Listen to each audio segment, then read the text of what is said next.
Part 1.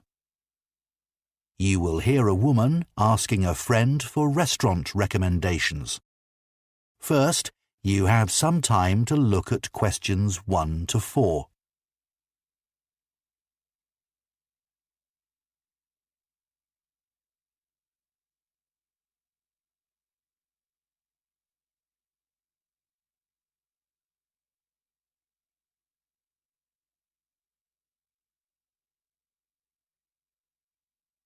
Now listen carefully and answer questions 1 to 4.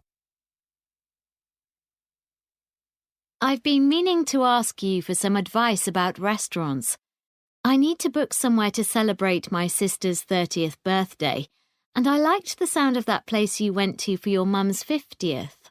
The Junction. Yeah, I'd definitely recommend that for a special occasion. We had a great time there. Everyone really enjoyed it.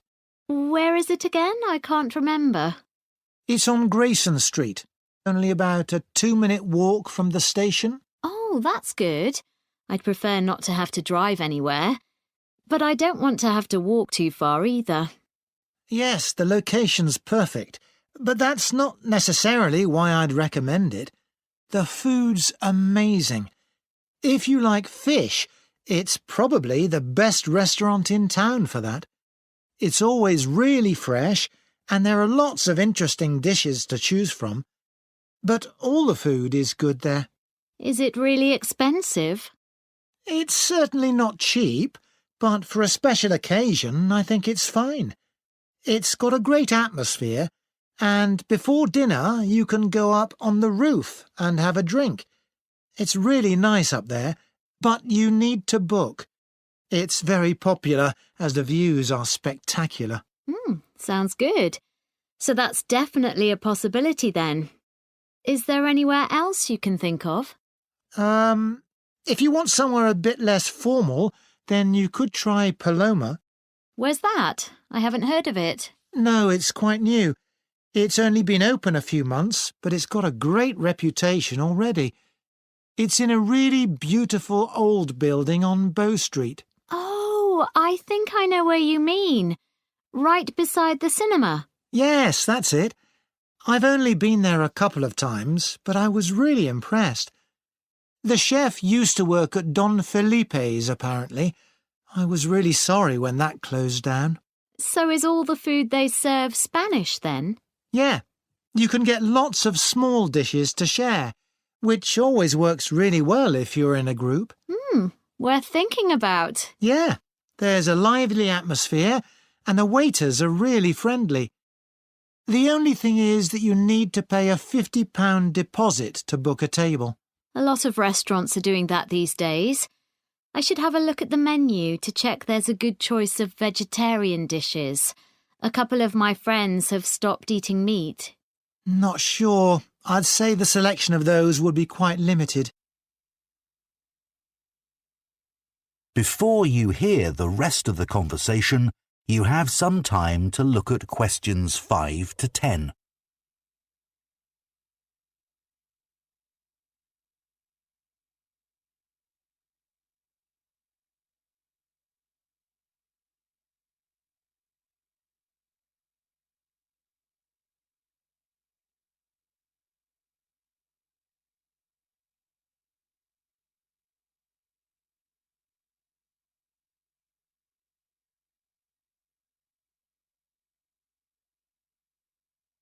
Now listen and answer questions 5 to 10. I've just thought of another idea. Have you been to the Audley? No, don't think I've heard of it. How's it spelt? Audley. You must have heard of it. There's been a lot about it in the press. I don't tend to pay much attention to that kind of thing. So, where is it exactly? It's in that hotel near Baxter Bridge, on the top floor. Oh, the views would be incredible from up there. Yeah, I'd love to go. I can't think of the chef's name, but she was a judge on that TV cookery show recently. And she's written a couple of cookery books. Oh, Angela Frayne. That's the one. Anyway, It's had excellent reviews from all the newspapers. That would be a memorable place for a celebration. Definitely. Obviously, it's worth going there just for the view, but the food is supposed to be really special. She only likes cooking with local products, doesn't she? Yes. Everything at the restaurant has to be sourced within a short distance, and absolutely nothing flown in from abroad. I imagine it's really expensive, though. Well, you could go for the set lunch. That's quite reasonable for a top-class restaurant. £30 a head. In the evening, I think it'd be more like £50. At least that, I should think. But I'm sure everyone would enjoy it. It's not the kind of place you leave feeling hungry, though, is it? With tiny portions.